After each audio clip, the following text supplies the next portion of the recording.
A geologia do Porto Santo foi pródiga em paisagens exuberantes e de grandes contrastes. A Fonte da Areia enquadra-se na vertente geoturística, constituindo mais um polo de grande interesse científico. As finas camadas de calcário de rara beleza correspondem a crostas denominadas localmente por leijinhas de cal. Esta Fonte da Areia tem um nome com duplo significado, sendo fonte de água e também origem da praia. Estamos perante um depósito eolianito com cerca de 30 a 26 mil anos, formação através dos ventos que foram depositando ao longo de milhares de anos, camada sobre camada, e que entretanto transportaram esta areia toda para a plataforma sul, onde hoje em dia encontramos o areal dourado do Porto Santo. Ao descer esta zona da Fonte da Areia é muito visível estes depósitos eolianitos, criados entre há 30 a 26 mil anos, e encontramos também lá embaixo uma zona muito bonita com alguns fósseis.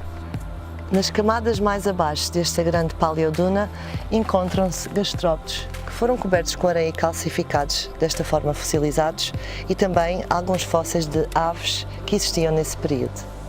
Além da rica geologia que aqui apresenta, temos também um fontanário histórico muito importante para a população da Camacha, onde também muitas pessoas vinham cá buscar água, propositadamente, por esta ser altamente mineralizada devido à composição destes solos.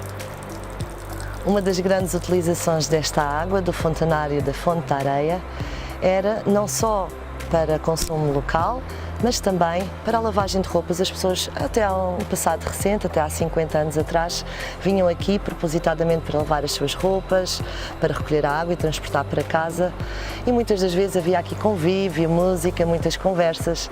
Era, de certa forma, uma reunião entre amigos, família. A Praia do Porto Santo foi considerada em 2012 uma das 7 maravilhas de Portugal na categoria de praias de dunas. É este tesouro que caracteriza a ilha e que mais a identifica. A vegetação dunar tem as suas particularidades próprias, com algumas espécies endémicas e indígenas, revelando uma extraordinária resistência ao meio ambiente, caracterizado por enorme erosão. A distribuição da flora tem a ver com dois aspectos bastante importantes, desde logo a tolerância ao sal e, portanto, também a resistência ao vento. E por isso o zonamento da flora é feito de diferentes formas, à medida que as plantas têm mais ou menos resistência ao sal. Portanto, vão aparecendo as primeiras plantas, por exemplo, nesta zona onde nós estamos, podemos ver aqui um alinhamento de muitas eufórbias, Euphorbia paralias, ou a morganheira das praias, portanto, permitem perceber que é uma planta de facto bastante adaptada à salinidade, tem uma grande tolerância ao sal, mas depois, aqui nesta zona dunar, portanto, que é bastante imponente, onde nós nos encontramos, na Praia da Lagoa, temos um outro tipo de vegetação que se refere a plantas que já foram introduzidas pelo homem, portanto, não são plantas nativas, como podemos ver a canavieira. Lá mais em cima temos o chorão, ou Carpobrutus edulis. Estas duas plantas são plantas invasoras.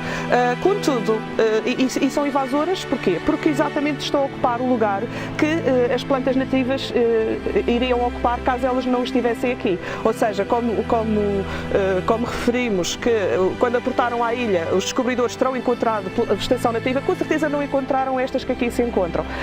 Contudo, hoje podemos considerar que elas estão a desempenhar um papel bastante importante no ecossistema dunar, dado que mantêm a duna devido portanto, ao seu sistema radicular. Por exemplo, a canavieira são plantas que têm um sistema radicular bastante desenvolvido, formam aquilo que se chamam as socas, portanto, e de facto desempenham um papel muito importante, e por essa razão não devem ser erradicadas. O mesmo talvez já não se possa dizer do chorão, que se desenvolve muito mais rapidamente, e que provavelmente seria interessante um projeto de erradicação desta planta, de forma a permitir e a dar espaço para que as plantas nativas se pudessem aí desenvolver.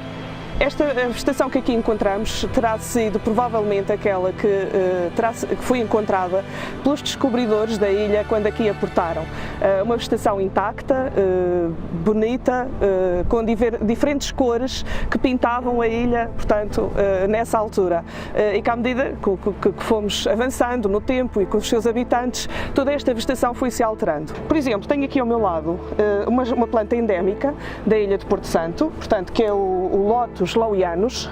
Nós temos um grande leque de lotos na ilha, maioritariamente de plantas nativas ou indígenas. Aqui encontramos dois lotos. Portanto, temos o Lotus lauianus, que faz parte é uma planta endémica, e o Lotus glaucus, que recentemente foi feita uma nova combinação desta espécie por Roberto Jardim e o professor Miguel Sequeira, portanto, como referindo uma nova subespécie para a ilha do Porto Santo, o Lotus glaucus, subespécie Flóridos.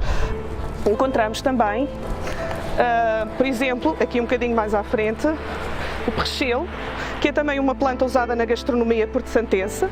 O perchelo, podemos ver que também apresenta uma folha bastante carnuda, como resistência à pouca disponibilidade de água, uma forma de acumular mais água no seu interior.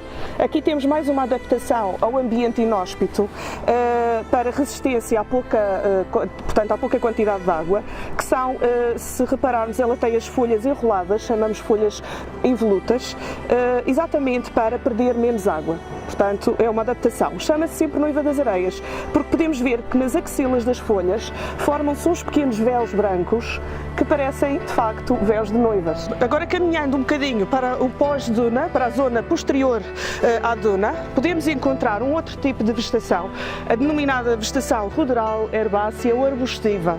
Portanto, e que normalmente é um tipo de vegetação que se começou a desenvolver nas zonas onde há muitos anos atrás estavam instalados antigos campos agrícolas, nomeadamente de vinhas, que muitos deles já estão atualmente abandonados, e deu lado ao desenvolvimento desta vegetação. Podemos encontrar aqui, por exemplo, a árvore do paraíso, um arbusto que se desenvolve e também bastante bonito, e que tem também um bom papel na fixação das areias nesta zona mais posterior à duna. A igreja e a ilha do Porto Santo registram uma história comum de assaltos, saques e incêndios. A primitiva Capela da Graça terá sido destruída após intensos ataques de piratas e por aluvião. Neste local podemos observar um conjunto de ruínas que terão pertencido a um conjunto de antigas edificações. São visíveis ainda as paredes e nelas os restos de argamassa, de cal e areia. Pelo chão, espalhado pelo chão, também ainda podemos observar fragmentos de cerâmica que possivelmente terão pertencido a utensílios domésticos. Aqui na proximidade destas ruínas observa-se um ribeiro que poderá também ter sido o agente causador da ruína da edificação aqui existente, e ao ser a ermida, ou estarmos a falar da primeira ermida da Capela de Nossa Senhora da Graça, juntamente com os ataques dos corsários que são relatados pela história, poderá também ter levado à ruína total dessa mesma capela. Não sabemos ao certo a data inicial da construção dessa ermida, mas sabemos que em 1533 já havia documentos escritos a fazer alusão a essa mesma capela. Local de muito culto e peregrinação, a Capela da Graça foi reerguida com o tributo da comunidade religiosa da ilha e de muitos imigrantes.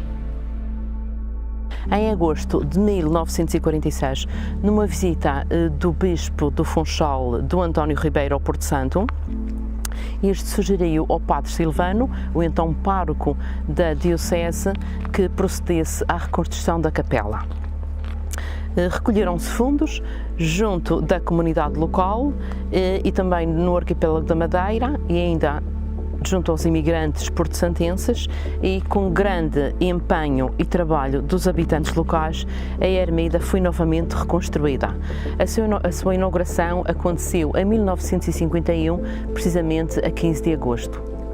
Ao que tudo indica, a reconstrução seguiu a traça do plano do início do século XVIII, que era um plano inspirado num santuário italiano. A capela apresenta uma nave octogonal, uma capela-mor mais baixa e estreita. A fachada principal é rasgada por um arco pleno em cantaria local, encimado por uma janela neobarroca da mesma cantaria. É de referir também que parte deste material saiu aqui mesmo desta pedreira do Pico da Feiteira. Aqui celebra-se uma das maiores festividades da Ilha do Porto Santo, a 15 de agosto, em honra de Nossa Senhora da Graça. A Capela de Santa Catarina pertencerá já ao século XIX. Ela está integrada dentro do cemitério do Porto Santo e sabemos que o cemitério foi aberto em 1838, precisamente no dia do Corpo de Deus. Um dado muito curioso é que nesta capela encontram-se restos da cantaria da demolição da antiga Capela de São Sebastião. Ela é visível nesta porta de arco pleno repartido. A parte superior é de estilo maneirista, será de 1515 a 1600, é de cantaria local. A parte inferior, de cantaria vermelha, é neomanuelina e será do século XIX. A Capela da Misericórdia é uma capela do século XVI, de estilo maneirista. É uma capela simples, de uma única nave e capela-mor. A fachada principal é rasgada por um portal de volta perfeita, em cantaria do Porto Santo, encimada por um janelão em cantaria simples e sobrepujado pelas armas nacionais. Ao fundo, pode-se ver o pequeno edifício da antiga Misericórdia do Porto Santo. Falando da Capela da Misericórdia e do Edifício da Misericórdia, podemos dizer que este é um conjunto edificado dos mais antigos que estão entre nós. A Capela de São Pedro é uma capela do século XVII, o seu estilo arquitetónico é barroco e maneirista. Os portosantenses tinham uma grande devoção pelo São Pedro. Era, além de ser o padroeiro dos pescadores, era também aquele santo a quem eles recorriam no período de secas prolongado. Ainda hoje nós temos testemunhos de pessoas que nos relatam as procissões que eram feitas a esta ermida e afirmam eles que, ao recolher a procissão, já o Porto Santo estava a ser banhado pelas chuvas. No seu interior destaca-se o retábulo tardo-barroco em talha dourada e também a cobertura da capela-mor em falsa abóbada de madeira com pinturas decorativas. Apresenta também um arco pleno muito bem trabalhado. Podemos ver aqui então nesta capela que é consagrada a São Pedro, mas também nesse mesmo dia celebramos o dia de São Paulo. Por isso nós encontramos essas duas imagens, encontramos aqui São Pedro pintado aqui neste teto, assim também como encontramos São Paulo. Encontramos também no centro a tiara papal, juntamente ladeada com vários anjos, mostrando também esta imagem de São Pedro como aquele que há pedra. Por isso também encontramos uma inscrição, Tu és Pedro, escrita cá, mostrando ela como o patrono desta capela e também todo o espaço que aqui podemos encontrar. Aqui neste púlpito, alguns elementos também ligados a São Pedro. Temos aqui a imagem do galo, manifestando a negação, aqui onde podemos encontrar, manifestando a negação de São Pedro, que traiu Jesus, e depois também podemos encontrar aqui as chaves, recebe estas chaves, o que ligares na terra também será ligado nos céus, e o que desligares na terra será desligado nos céus, aquele convite que Jesus então faz. Então encontramos estas chaves aqui neste púlpito. Lá em cima também podemos encontrar uma pomba, referindo-se ao Espírito Santo, aquele que inspira o pregador nos seus sermões que profere diante da comunidade. Esta Capela do Espírito Santo é do início do século XVII. Ela sofreu várias intervenções no século XVIII, XIX e XX. A maior terá acontecido no primeiro quartel do século XIX. É uma capela de estilo maneirista. É composta por uma nave única e uma capela-mor mais baixa e mais estreita. Igualmente atingida por saques de piratas, a Igreja Matriz foi recuperada por fases e por várias vezes. A sua maior antiguidade reside na Capela da Morgada. A construção inicial da Igreja de Nossa Senhora da Piedade terá sido no final do século XV. Esta igreja foi várias vezes saqueada e incendiada por piratas, tendo então se perdido muito espólio, quer artístico e também documental. Durante vários anos a igreja sofreu obras de reconstrução, tendo por volta de 1667 sido quase na sua totalidade reconstruída. Apenas restou a Capela da Morgada, que será então da construção inicial do final do século XV.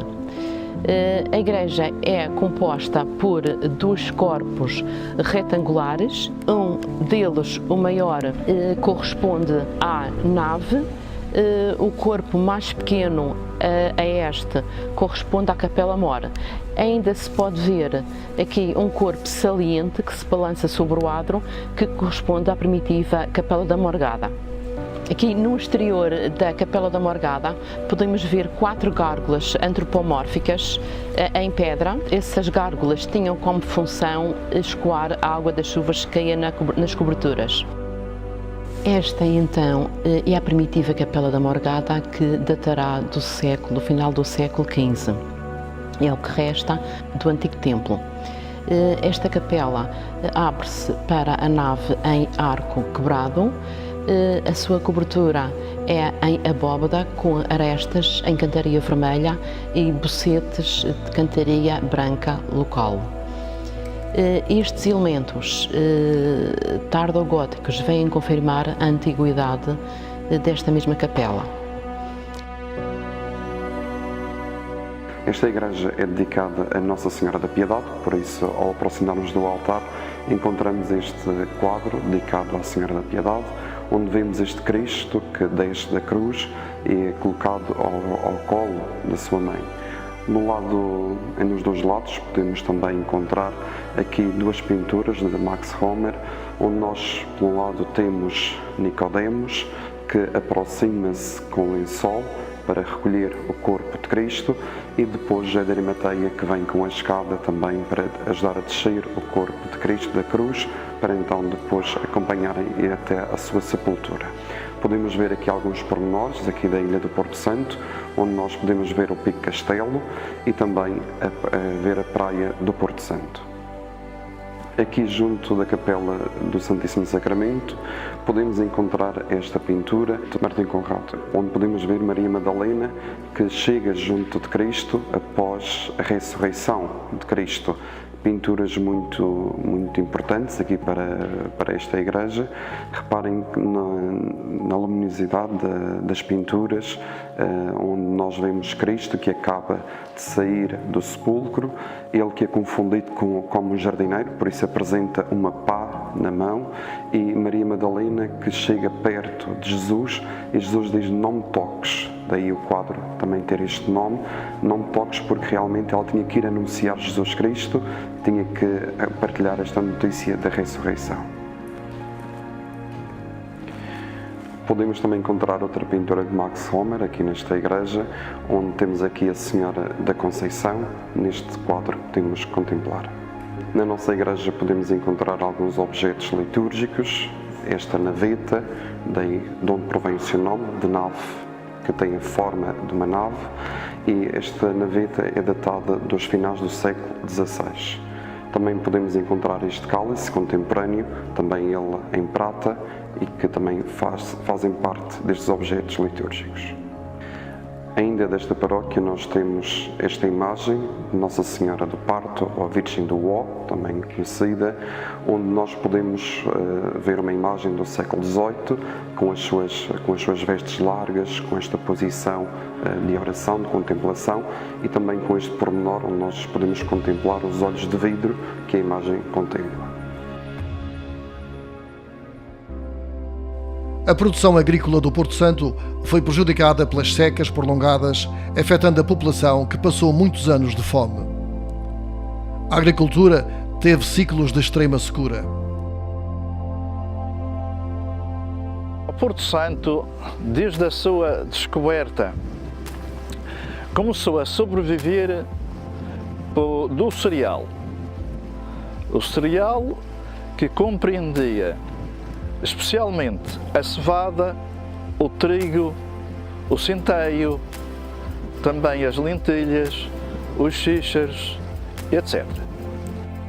Quando havia anos chuvosos, eram anos bons, assim diziam, mas havia 1 ou 2 anos de chuva e haviam 5, 6, ou para aí, mais ou menos, de seca. No Porto Santo predominou, mais ao longo dos anos, a cultura da cevada e do trigo.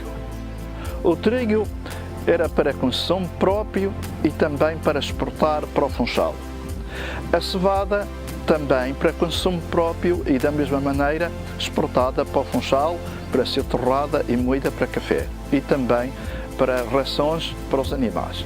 Mesmo em anos fartos, o cereal, para quem não era dono do próprio terreno, era repartido metade para o dono do terreno, como chamava o senhorio, e a outra metade cabia ao trabalhador ou lavrador.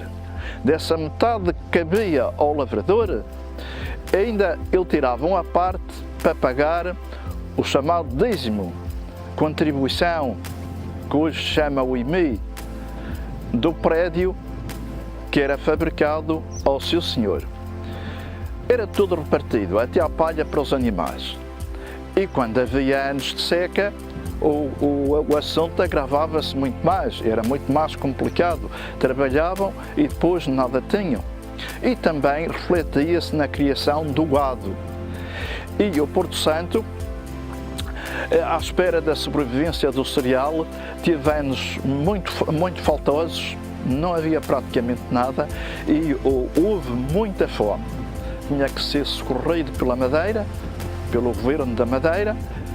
Às vezes o socorro chegava aqui tarde demais e com isto chegou até a morrer pessoas que não se diz na história de fome, mas sim de tuberculose, por estarem muito fracas. Entre as formas de sobrevivência do Porto Santense, salienta-se a imaginação e a criatividade para retirar da terra e da flora e fauna os recursos básicos para ultrapassar as dificuldades inerentes ao isolamento da ilha. Sempre houve muitos caracóis no Porto Santo. O caracol tem uma baba que oxida e fica negra. E era com essa baba que tingiam a roupa para o luto. Usamos também um lírio, mas é um lírio que não é este que nós temos nos jardins. Era um lírio selvagem que também era usado também para dar cor à roupa. Por exemplo, o dragoeiro, o sangue que é chamado o sangue de drago, eram os cortes que davam na casca do dragoeiro e passado um ano aquilo era, essa tipo uma resina era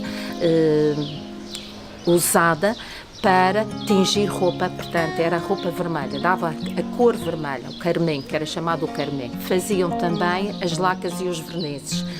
O Porto Santo hoje quase que não tem dragoeiros, mas antigamente o Porto Santo estava coberto de dragoeiros e eram dragoeiros de tal volume que com o tronco de um dragoeiro faziam um barco só de um tronco que levava 6 a 7 homens.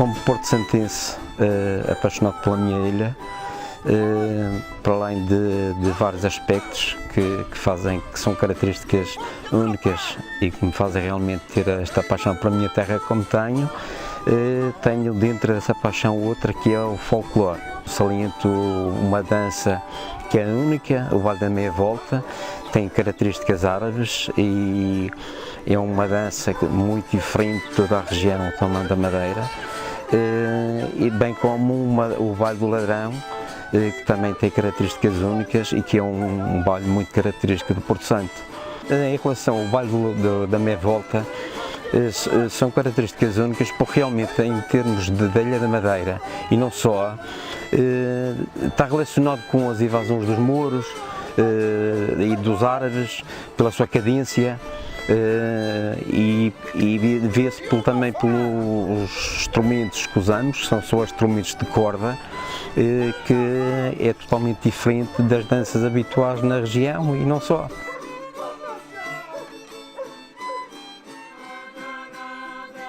Não há muitos dados em relação à dança do ladrão escritos, mas aquilo que nos transmitiram de geração em geração é que é uma dança que tem qualquer coisa a ver com uma dança de franceses, que se chamavam na altura os lanceiros, e que tem características também árabes, e por isso também a nível do acompanhamento dos instrumentos, são aqueles instrumentos tradicionais que são a viola de arame, o violino e o rajão. Era tradicional, tanto o baile da meia volta como o baile do ladrão, se dançar nas eiras ou na salinha, que era a casa tradicional porto-santense.